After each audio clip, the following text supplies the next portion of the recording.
مفتقلیو پیارے آقا علیہ الصلوۃ والسلام کے چمن کے مہکتے مہکتے پھولوں، اقبال کے شہینوں، عظمت مصطفیٰ کے دیوانوں، جیسا کہ پچھلے جمعۃ المبارک میں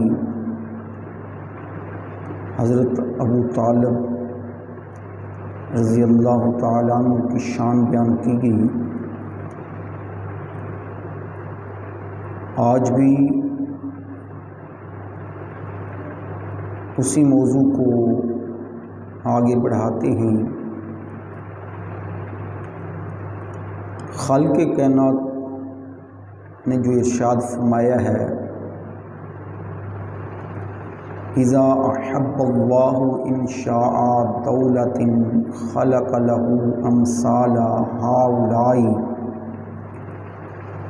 اللہ تعالیٰ جب کوئی مملکت بنانا پسند کرتا ہے تو اس کے قیام کے لیے اس قسم کے جوان مرد پیدا فرما دیتا ہے۔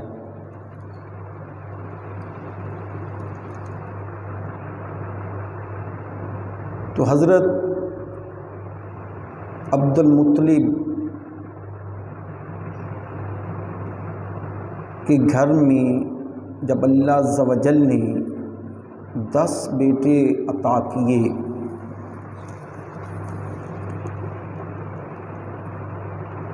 تو 10 بیٹوں کے اوپر آپ نے پہلے یہ عہد کیا تھا، خالق کائنات کے ساتھ قسم کھائی تھی کہ اگر اللہ عز و جل نے مجھے 10 بیٹے عطا کیے اور پھر وہ صحیح سلامت میرے بازو بنے صحت اور تندرستی کے ساتھ، تو پھر میں ایک بیٹے کی قربانی دوں گا۔ تو خالق کائنات نے آپ کو 10 بیٹے دیے۔ چھوٹے بیٹے جو تھے، جو سب سے چھوٹے تھے، وہ حضرت عبداللہ تھے رضی اللہ تعالیٰ عنہ، جو پیارے آقا علیہ الصلوۃ والسلام کے والد محترم ہیں۔ جب آپ کی عمر 18 یا 20 سال کی ہوئی تو حضرت عبد المطلب نے اپنے عہد کو پورا کرنا چاہا، جو وعدہ کیا تھا اس کو پورا کرنا چاہا، تو بیٹوں سے مشورہ کیا، سب راضی ہو گئے۔ اب مکہ مکرمہ یعنی خانہ کعبہ کے صحن میں چلے گئے، وہاں پر فال نکالی گئی کہ 10 بیٹوں میں سے کس کو اللہ کی راہ میں ذبح کیا جائے۔ پیارے آقا علیہ الصلوۃ والسلام نے فرمایا کہ میں 2 ذبیحوں کا بیٹا ہوں، یعنی ایک حضرت اسماعیل علیہ السلام اور دوسرے حضرت عبداللہ، جو پیارے آقا علیہ الصلوۃ والسلام کے والد محترم ہیں۔ فرمایا کہ میں 2 ذبیحوں کا بیٹا ہوں۔ تو ان میں حضرت عبداللہ رضی اللہ تعالیٰ عنہ جب فال نکالی گئی تو حضرت عبداللہ کے نام کی نکلی۔ اب فیصلہ ہو گیا کہ حضرت عبداللہ کو جو ہے وہ قربان کیا جائے۔ اب یہ چھوٹے بھی ہیں، خوبصورت بھی ہیں، پیارے آقا علیہ الصلوۃ والسلام کا نور آپ کے چہرہ انور میں چمکتا بھی ہے۔ تو فیصلہ یہ ہوا کہ آپ کو اللہ کی راہ میں ذبح کر دیا جائے۔ اب عزیز و اقربا مکہ والے حضرت عبد المطلب کے پاس آتے ہیں کہ آپ یہ عمل نہ کریں، اس کا کوئی اور سوچ لیں۔ یہ عمل چھوڑ دیں ورنہ آنے والی نسلیں جو ہیں وہ قربانی دینا ان کے اوپر مشکل ہو جائے گا، اپنے خوبصورت بیٹوں کو ذبح کرنا جو ہے وہ بہت مشکل ہوگا، تو اس لیے آپ یہ عمل نہ کریں۔ اب تمام کی مشاورت سے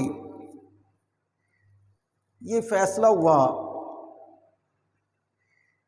کہ ہم جاتے ہیں حجاز میں، وہاں پر ایک عرافہ نام کی عورت ہے، اس سے اس کے بارے میں پوچھتے ہیں، وہ کیا بتاتی ہیں۔ اب اس کے اوپر جو ہے وہ فیصلہ ہو گیا۔ اب وفد جو ہے وہ حجاز کی طرف چلا، یثرب میں پہنچا تو وہاں سے بتایا گیا کہ وہ تو یہاں سے چلے گئے ہیں خیبر کی طرف۔ اب وہ وفد جو ہے وہ خیبر گیا، وہاں پر جا کر اپنا پورا واقعہ سنایا، اور واقعہ سنانے کے بعد اس نے کہا کہ آج میں آپ کا یہ مسئلہ حل نہیں کروں گی، کل بتاؤں گی، کیونکہ میرا تابعی آئے گا جو بتانے والا ہے، وہ مجھے بتائے گا اور پھر میں آپ کو بتا دوں گی۔ دوسرے دن جب ان سے جا کر ملے اور اس نے وہ بتایا، واقعہ تو پہلے سن چکی تھی، اور اس نے اس کا حل یہ بتایا کہ آپ اپنے علاقے میں چلے جائیں اور جا کر آپ کی جو دیت دی جاتی ہے، جو بندہ قتل کرتے ہیں تو اس کی دیت کیا ہوتی ہے؟ کہا کہ اس کی دیت 10 اونٹ ہے۔ ہمارے رواج کے اعتبار سے جس کا کوئی ہم بندہ قتل کر دیتے ہیں یا کوئی کر دے ہمارے کو، تو ہم اس کی دیت جو ہے وہ 10 اونٹ دیتے ہیں اور لیتے ہیں۔ اس نے کہا کہ پھر چلے جائیں، 10 اونٹ ایک طرف اس کا کرہ ڈالیں اور ایک طرف حضرت عبداللہ کا نام لکھیں، اور لکھ کر پھر اس کو نکالیں۔ اگر وہ نام جو ہے وہ حضرت عبداللہ کے نام پہ آئے، جو فعل جو ہے وہ نکالیں تو حضرت عبداللہ کے نام پہ آئے تو 10 اور اس کے اندر شامل کر لینا، تو جتنے میں وہ کرہ نکل آئے اونٹوں کے نام پر تو اتنے اونٹ جو ہیں وہ ذبح کر دینا۔ اب واپس آ گئے مکہ مکرمہ میں، اور 10 اونٹ لکھتے گئے اور ڈالتے گئے، فعال جو ہے وہ حضرت عبداللہ کے نام نکلتی گئی، حتیٰ کہ 100 اونٹ ہو گئے۔ 100 اونٹ کے اوپر فعال جو ہے وہ اونٹوں کے نام پر نکلی، تو حضرت عبد المطلب آپ فرمانے لگے کہ ایک بار نہیں، اس کو 3 بار نکالو، بار بار نکالو، اگر یہ فعال واقعتاً اونٹوں کے نام نکلتی ہے تو پھر اونٹ ذبح کر دیتے ہیں۔ تو 3 بار کم سے کم نکالی گئی، تو تینوں بار ہی اونٹوں کے نام جو ہے وہ کرہ نکلا، تو پھر حضرت عبداللہ، حضرت عبد المطلب رضی اللہ تعالیٰ عنہ نے ان اونٹوں کو ذبح کیا اور تمام لوگوں کو اعلان کیا کہ اپنا کھاؤ بھی اور ساتھ بھی لے جاؤ، اور جانوروں کے لیے کہا کہ کوئی بھی کسی جانور کو بھی نہ روکے، درند پرند چرند جس نے جو کھانا ہے وہ کھائے۔ یہ عبد المطلب کا یہ سخاوت کرنا بڑا مشہور تھا باہر کے علاقوں میں، کہ عبد المطلب جب سخاوت کرتے ہیں تو انسان بلکہ چیر پھاڑ کرنے والے جانور بھی جو ہیں وہ بھی ان کی سخاوت سے حصہ لیتے ہیں، ان کو بھی وہ دیتے ہیں، ان کو بھی کھلاتے پلاتے ہیں۔ پھر حضرت عبداللہ کی جگہ اونٹوں کو ذبح کیا گیا۔ اسی طرح یہ سخاوت کا چرچا جو تھا یہ عام تھا۔ جب ابرہ بادشاہ اس نے خانہ کعبہ پر حملہ کرنا چاہا، ہاتھیوں کے اوپر آیا، تقریباً 13 ہاتھی جو ساتھ تھے اس کے، وہ پہلے طائف گیا، وہاں سے انہوں نے بتایا کہ یہ وہ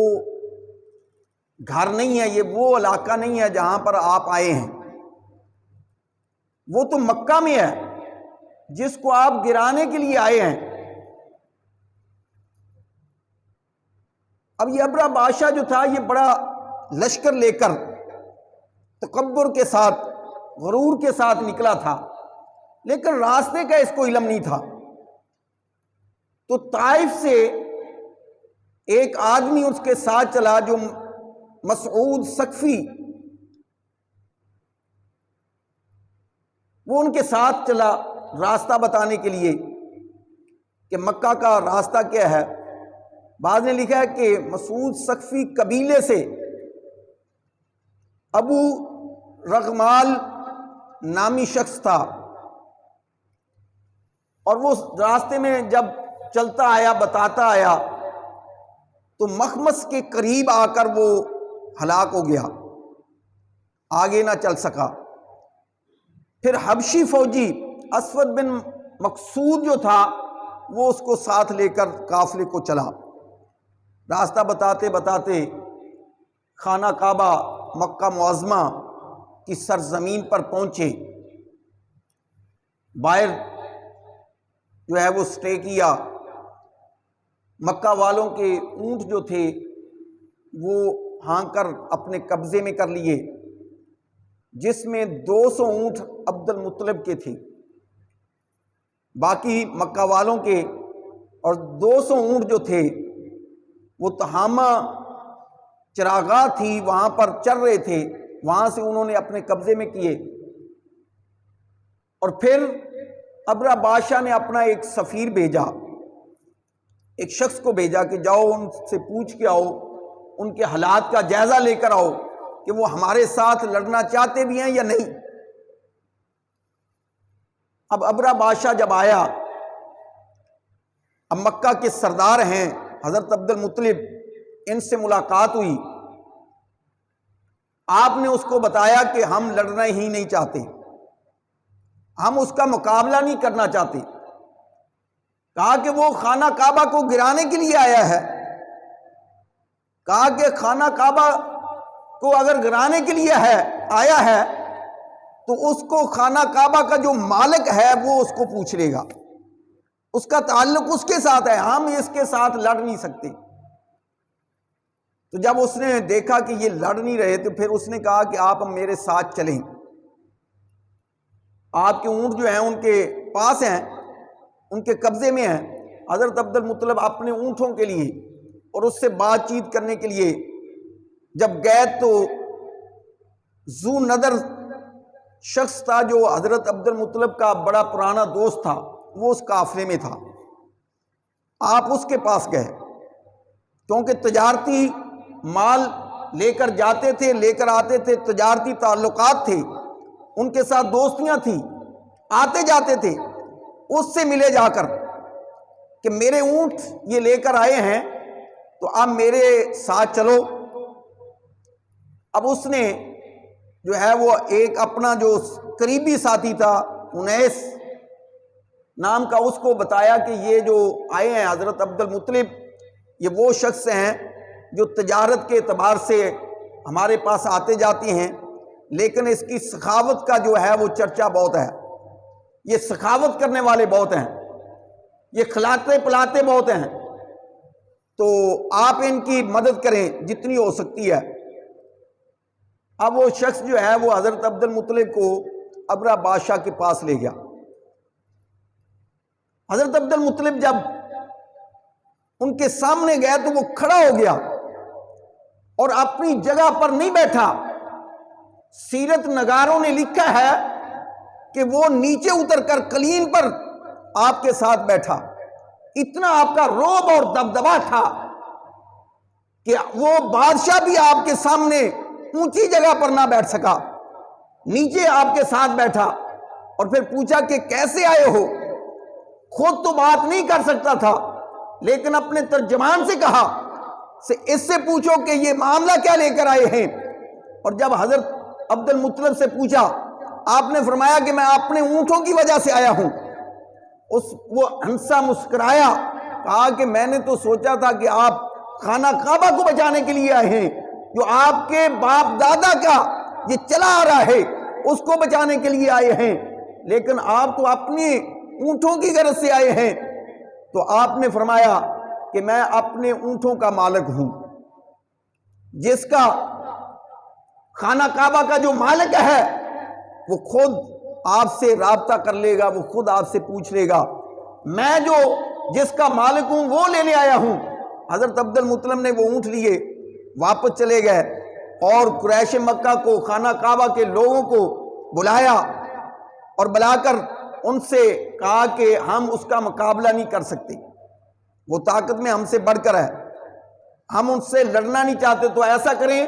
آپ پہاڑیوں پر، آپ ان پہاڑوں کے پیچھے غاروں میں چھپ جائیں، اور وہ حملہ کرنا چاہتا ہے، خانہ کعبہ کو گرانا چاہتا ہے۔ اور پھر آپ نے خانہ کعبہ کے ساتھ چمٹ کر دعا کی کہ مولا یہ گھر تیرا ہے، ہم میں یہ ہمت نہیں ہے کہ اس کا مقابلہ کریں، مولا اس گھر کو تو بچا لے، اور ورنہ اگر یہ گرا دیا تو یہاں پر صلیب کا نشان لگ جائے گا۔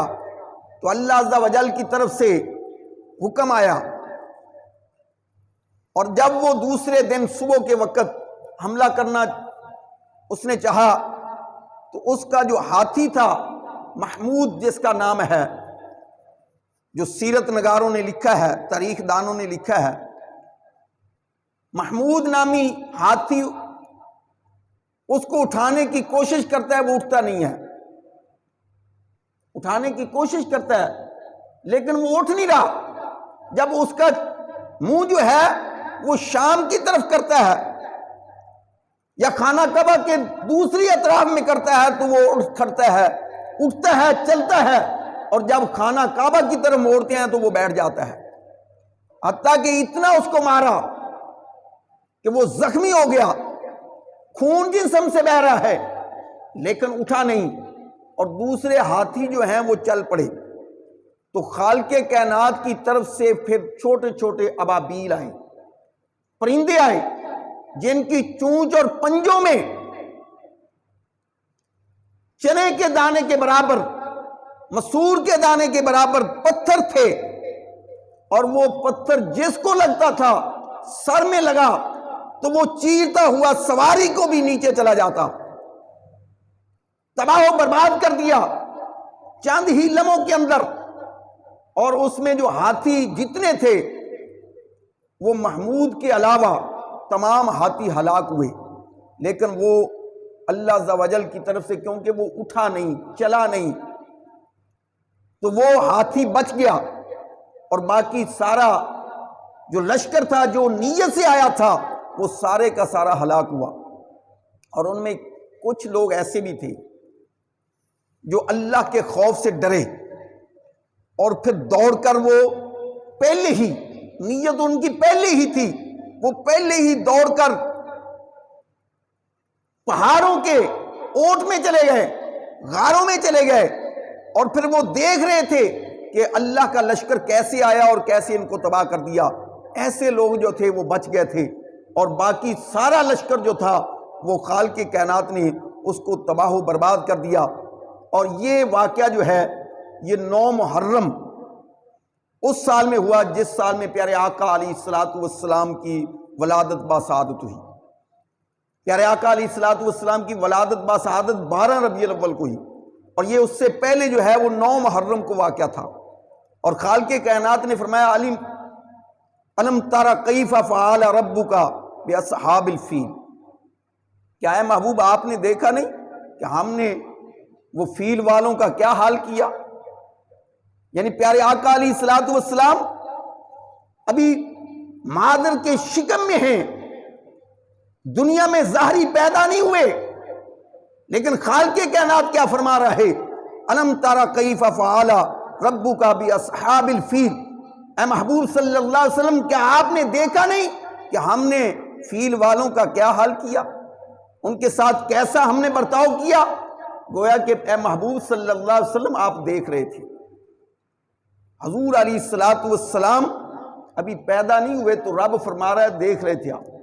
کیا آپ نے دیکھا نہیں ہے؟ گویا کہ دیکھ رہے، سوالیہ ہے۔ تو حضرات محترم، حضرت عبد المطلب رضی اللہ تعالیٰ عنہ نے اپنے یہ نور نظر لختے جگر حضرت عبداللہ رضی اللہ تعالیٰ عنہ کے بیٹے پیارے مصطفیٰ صلی اللہ علیہ وسلم کی پرورش کی ہے، کیونکہ حضرت عبداللہ رضی اللہ تعالیٰ عنہ آپ کی ولادت سے پہلے ہی وفات پا چکے تھے۔ حضرت امام جعفر صادق سے کسی نے پوچھا کہ نبی کریم صلی اللہ علیہ وسلم کو یتیم پیدا کرنے میں کیا حکمت تھی؟ حضور علیہ الصلوۃ والسلام کو رب نے یتیم پیدا کیا، اس میں کیا حکمتیں تھیں؟ تو آپ فرماتے ہیں کہ اس میں بے شمار حکمتیں تھیں۔ ان میں سے ایک آپ فرماتے ہیں مخلوق کا حق آپ پر نہ ہو، یہ حکمت تھی کہ جو اللہ کی مخلوق ہے اس کا حق آپ پر نہ ہو، یہ اللہ عز و جل نے ایک حکمت رکھی۔ دوسرا فرمایا کہ والدہ کی وفات 6 سال کی عمر میں ہوئی، اس میں یہ حکمت تھی کہ معزز وہ ہوتا ہے جس کو اللہ عز و جل اپنی شان سے اس کو معزز بنا دے، اپنی قوت سے بنا دے، اور لہٰذا آپ کی قوت جو ہے وہ والدین کی وجہ سے نہیں ہے، آپ کی قوت والدین کی وجہ سے نہیں ہے، نہ مال کے ذریعے سے ملی ہے، آپ کو قوت جو ہے وہ اللہ عز و جل کی مدد سے ملی ہے، آپ کی نصرت سے ملی ہے۔ اور تیسرا فرمایا کہ خالق کائنات نے آپ کو یتیم اس لیے پیدا فرمایا، اس میں حکمت یہ تھی تاکہ دنیا والوں کو بتا دے، اور ساتھ یہ بھی پیارے آقا علیہ الصلوۃ والسلام کے لیے کہ آپ کو احساس ہو یتیم ہونے کا، اور آپ یتیموں اور غریبوں کے ساتھ محبت کریں، آپ یتیموں اور فقیروں کے ساتھ رحم فرمائیں۔ یہ حکمتیں تھیں، کیونکہ یتیم ہونے کا اسی کو پتہ ہوتا ہے جس نے وہ یتیمی گزاری ہو، دوسرے کو کیا پتا؟ جو عیاشی کی زندگی میں اپنی پرورش پا رہا ہو اس کو غریبوں کا کیا پتا، اس کو یتیموں کا کیا پتا، اس کو فقیروں کے حالات کا کیا پتا، اور وہ تو جھڑک دیتے ہیں۔ اسی لیے پیارے آقا علیہ الصلوۃ والسلام کسی یتیم کو، کسی غریب کو، کسی فقیر کو جھڑکا نہیں کرتے تھے۔ باہر چلتے جب عید کا دن ہوتا باہر جاتے، اگر کوئی بچے کھیل رہے ہوتے یتیم تو اس کے سر پر ہاتھ پھیرتے اور اس کو ساتھ گھر لے جاتے اور اس کو نہلا دھلا کر اس کو کپڑے پہنوا کر پھر اپنے ساتھ لے جاتے۔ یہ پیارے آقا علیہ الصلوۃ والسلام کا عمل تھا، لیکن ہمارے اندر یہ چیز نہیں پائی جاتی۔ یہ 12 ربیع الاول کا دن آ رہا ہے، اس کے اندر جس طرح آپ رمضان المبارک میں خوشی کرتے ہیں، صدقہ زکوٰۃ نکالتے ہیں، فطرانہ نکالتے ہیں، اس میں وہ تو نہیں ہے، لیکن پیارے آقا علیہ الصلوۃ والسلام کی ولادت با سعادت کی خوشی کے اندر جو باقی اخراجات کرتے ہیں ان سے بچ کر جو ہم فروئی اخراجات کرتے ہیں، جو ہم شریعت سے ہٹ کر کرتے ہیں، اس سے بہتر ہے کہ آپ جس طرح رمضان میں پیک بناتے ہیں راشن کے، اسی طرح راشن لے کر غریبوں کو بھی دیں، ان کو بھی اپنے ساتھ ملائیں، تاکہ ان کو بھی پتہ چلے پیارے آقا علیہ الصلوۃ والسلام رحمت بن کر آئے ہیں، یہ رحمت بن کر آئے ہیں،